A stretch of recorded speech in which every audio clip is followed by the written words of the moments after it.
Hi hello అందరికీ నమస్తే. నేను జగన్ గారు ప్రెస్ మీట్ పెట్టినప్పుడు ఆ అంశాలన్నిటి గురించి మాట్లాడినప్పుడు ఆ నెక్స్ట్ డే వచ్చేటువంటి సమాధానం వేరు. జగన్ గారు ఎక్కడైనా టూర్ పోయినప్పుడు అది సక్సెస్ అయితే ఆ తర్వాత వచ్చేటువంటి సమాధానాలు వేరని చెప్పి నేను గతంలో అనేక సందర్భాలు అనేక వీడియోలో చెప్పాను నేను. సో మీ అందరూ చూస్తూ ఉన్నారు. ప్రెస్ మీట్ పెట్టిన అంశాన్ని డైవర్ట్ చేయడానికి రకరకాల టాపిక్స్ తీసుకొచ్చి అక్కడ మాట్లాడిన రప్ప డైలాగును వాడారు. అదేవిధంగా సత్యనపల్లి తీసుకొచ్చి సింగయ్య ఎపిసోడ్ను వాడారు. ఇక్కడ అనేక అనుమానాలు కలుగుతూ ఉన్నాయి. వాళ్ళు అక్కడ చూపిస్తున్న లొకేషన్ వేరు, ఒక చోటనేమో ఆటోలో తీసుకెళ్తున్నారు, మరొక చోటనేమో ఇది అంబులెన్స్లో తీసుకెళ్తున్నారు. అక్కడ చూపించేదేమో కింద పడ్డప్పుడు ఎడమవైపు దెబ్బ తగిలి ఉండాలి, నేలకు రాసుకుపోతే అది ఎడమవైపున చిన్న గీత కూడా లేదు. కొంతమంది ఏం చెప్తా ఉన్నారు, లేదు మీరు వైసీపీకి సంబంధించిన వాళ్ళు ఎవరో తీసుకెళ్తాం అక్కడ అంటే లేదు మేమే తీసుకెళ్తామని చెప్పి పోలీసు వాళ్ళు తీసుకుపోయినప్పుడు బాగానే ఉన్నాడు, కానీ హాస్పిటల్కి వెళ్ళిన తర్వాత చనిపోయాడు. సో ఈ గ్యాప్లు ఇదంతా ఏం జరిగిందన్నది ఇంకా పైవాడికే తెలుసు. సో ఈ అంశానికి సంబంధించి వైఎస్ జగన్మోహన్ రెడ్డి గారు చంద్రబాబుకు ఒక లేఖ రాశారు, ఒక పోస్ట్ పెట్టారు. దీనికి సంబంధించి కొన్ని కీలకమైనటువంటి ప్రశ్నలు సంధించారు ఇక్కడ. మరి వాటికి ఆన్సర్ ఇవ్వాల్సిన బాధ్యత వాళ్ళ వైపు ఉంటుంది. ఎన్ని సంధించినా ఏం చేసినా కూడా వాళ్ళ వైపు నుంచి ఆన్సర్ ఉండదు. బట్ ప్రజలకు నిజాలు తెలియాలి కాబట్టి ఒక చెప్పేటువంటి ప్రయత్నం. ఒకసారి జగన్ గారు ఏం పెట్టారో ఒక చూడండి పోస్ట్ ఇక్కడ. NCBN గారికి, ఈరోజు మీరు రాజకీయాలను మరింత దిగదార్చారు. నేను అడుగుతున్నా, ఈ ప్రశ్నలకు సమాధానం చెప్పగలరా? చంద్రబాబు గారు అసలు నా పర్యటనకు మీరు ఎందుకు ఆంక్షలు పెట్టి ఎవరు రాకూడదని కట్టడి ఎందుకు చేస్తున్నారు? గతంలో మీరు కానీ మీ పవన్ కళ్యాణ్ గారు తిరుగుతున్నప్పుడు మేము ఇలాంటి ఆంక్షలు ఎప్పుడైనా పెట్టామా? ప్రతిపక్ష నాయకుడిగా నేను మా కార్యకర్తల ఇంటికి వెళ్ళడం తప్ప? ప్రతిపక్ష నాయకుడిగా రైతుల తరఫున ప్రజల తరఫున వారికి సంఘీభావం తెలియజేయడానికి వెళ్ళడం తప్ప? ఒక మాజీ ముఖ్యమంత్రి Z+ సెక్యూరిటీ భద్రత అన్నది నాకైనా మీకు గతంలో అయినా భవిష్యత్తులో అయినా ఆటోమేటిక్గా హక్కు కాదా? మీకు బుద్ధి పుట్టినప్పుడు భద్రత ఇస్తాం, లేదంటే 3 రానప్పుడు మేము మీకు Z+ కేటగిరీ సెక్యూరిటీ విత్డ్రా చేసుకుంటామని అధికారం ఏ ప్రభుత్వానికైనా ఉంటుందా? అది మీకైనా నాకైనా. Z+ సెక్యూరిటీ ఉన్న ఒక మాజీ ముఖ్యమంత్రి ఎక్కడికైనా వెళ్తున్నప్పుడు ఈ కార్యక్రమంపై తన కార్యాలయం ద్వారా ముందుగానే సమాచారం ఇస్తారు. అలా సమాచారం ఇచ్చిన తర్వాత ఏ ప్రభుత్వ పోలీసులైనా Z+ సెక్యూరిటీ ప్రోటోకాల్ను ఫాలో అయ్యి ఆ మేరకు సెక్యూరిటీని ఆ మాజీ ముఖ్యమంత్రికి కల్పించాలి. ఇది నాకైనా మీకైనా ఒకటే.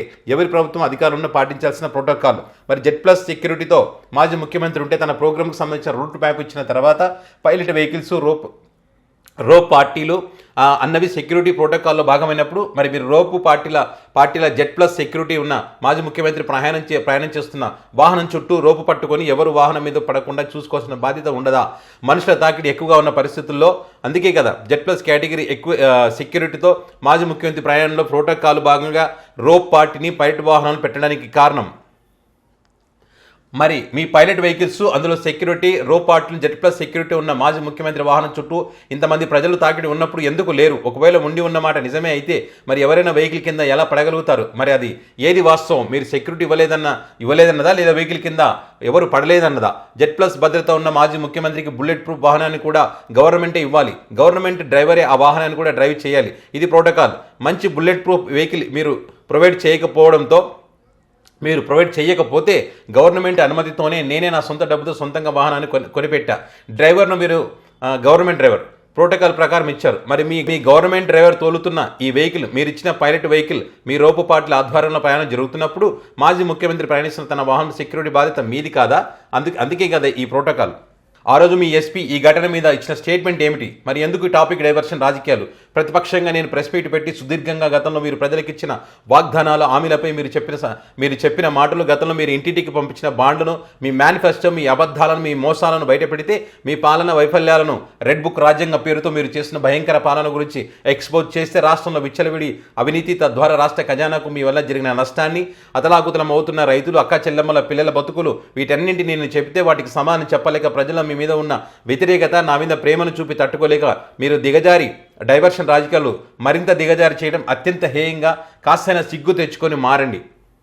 ఒకటి మాత్రం నిజం, నేను సత్తెనపల్లి నియోజకవర్గం రెంటపాల గ్రామానికి చేరి తిరిగి వచ్చేటప్పుడు దురదృష్టకర ఘటన జరిగిందని మా పార్టీ నాయకులు నా దృష్టికి తీసుకువచ్చారు.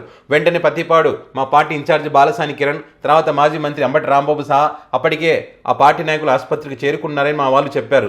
వెంటనే నేను స్పందించిన మరుసటి రోజు కూడా ఆ కుటుంబం దగ్గరకు వెళ్లాలని, కష్టంలో ఉన్న ఆ కుటుంబాన్ని ఆదుకోవాలని, 10 లక్షల ఆర్థిక సాయం చేయాలని ఆదేశాలు కూడా ఇచ్చాను.